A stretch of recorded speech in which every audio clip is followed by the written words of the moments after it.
Isang anghel ang lumitaw na nagbalat kayo bilang batang pulubi at dumating sa isang payak na kubo. Kumatok siya sa pinto at isang matandang bulag na babae na naka-wheelchair na ang pangalan ay Benedita ang sumagot, Pasok ka, anak. Lola, gutom na po ako.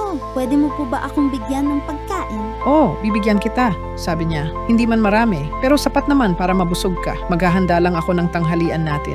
Ang tanging katulong niya ay ang kanyang apo na si Maria na kamakailan lang ay na-diagnose na may cancer at napakahina. Tinanong ng anghel, Ano ang pwede kong gawin para sa'yo? ngumiti siya at sinabi, Ang tunay na magpapaligaya sa akin ay makita si Maria na gumaling. Ikaw, kailangan mo ba ng tulong? tanong ng anghel. Mariin siyang sumagot, Anak, araw-araw akong tinutulungan. Bagamat hindi ko nakikita ang mundong ito, nakikita ko ang Diyos sa aking puso. Maaaring hindi ako kumakain tulad ng mayayaman, ngunit pinapakain ang aking kaluluwa ng kanyang biyaya. Kahit mag-isa ako, hindi ko kailanman naramdaman ang tunay na kalungkutan. naantig ang anghel at sinabi, Matagal na akong hindi nakakita ng ganitong pananalig. Benedita, tingnan mo ako. binuksan niya ang kanyang mga mata at nagulat. Nakakakita ako. Sigaw niya sa sandaling iyon, nag-ring ang cellphone, si Maria yon. Lola, may himalang nangyari sa akin. Ngumiti si Benedita habang may luha. May himala rin akong sasabihin sa iyo. Sa kusina, biglang lumitaw ang pagkain. Laging tumutugon si Jesus ng may pagmamahal sa mga may pananalig at hindi nawawala ng pag-asa kahit sa kanilang pagdurusa. Kung naniniwala ka rito,